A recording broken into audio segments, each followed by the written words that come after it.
Ова е Мариупол.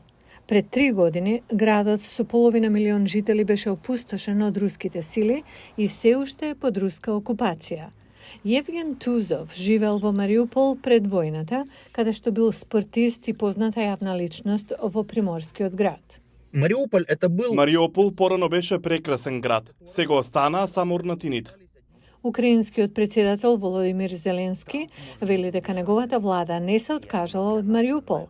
Во своето новогодишно обраќање до нацијата, тој рече, цитирам, "Не се откажуваме од тоа што е наше и не ги забораваме нашите луѓе, оние кои се во заробеништво, и ние ќе се бориме за секој човек кој, за жал, се уште е таму."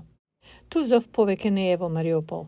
Тој сега живее на околу 300 километри северозападно, во Днепар, но одржува контакт со украинците кои живеат под окупација. Тој вели дека русите веќе почнале да го обновуваат Мариупол, а делови од градот се големи градилишта. Домовите на локалните жители се заменети со комплекси со скапи станови за продажба. Неколку жители се чувствуваат истиснати, како што се гледа од видеата објавени на социјалните мрежи.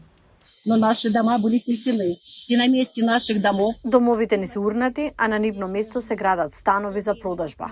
Веќе 3 години изнајмуваме места и живееме во студентски домови за солништа. Има десетици илјади од нас. Дома на левом берегу находятся... Куќите на левиот брег се близу до морето. Ова е прекрасна област што одредени луѓе јасно сакаат да ја имаат за себе, да изградат станови таму и да ги продаваат. Ке завршиме на улица. Тузов вели дека многу новодојдени руси купуваат ефтини недвижнини покрај море. По российским меркам это 3 копейки. Бидејќи за русите кои доаѓаат да речеме од Москва или Санкт Петербург, цените се неверојатно ефтини. Но запомнете дека е многу веројатно поранешниот собственик на вашиот стан да е закопан во вашиот нов дом. Руските сили го окупираа и градот Мелитопол во регионот Запорожје, набргу по инвазијата на Украина. Од тогаш мештаните живеат во постојан страв, вели поранешната жителка Олга Леонтиева. Луѓе кои осталися во окупација вериле што Оние кои останаа под окупација веруваат дека брзо ќе бидат ослободени. Сега кога разговарам со некој од нив, се уште има надеж, но тие се плашат да зборуваат за тоа. Знаат дека многу телефони се прислушувани. Многу се плашат. Украинците во окупираните градови се принудени да земат руски пасоши. Без нив не можат да добијат медицинска помош или да купуваат лекови во аптеките. и женщина которая больна. Знам една жена, таа е многу болна, имаше рак. Ми се јави и плачеше. Рече дека мора да земе руски пасош, бидејќи лекарите одбиле да ја помогнат.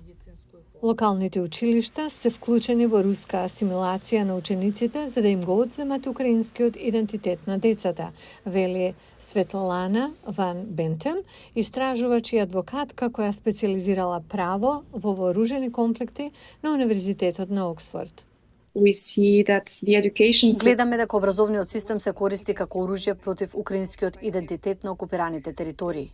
Украинските книги се уништуваат и се заменуваат со руски. Наставниците се заплашуваат. И покрај се во ова, има многу украинци во заземените градови, надевајќи се на прекин на борбите и руската окупација.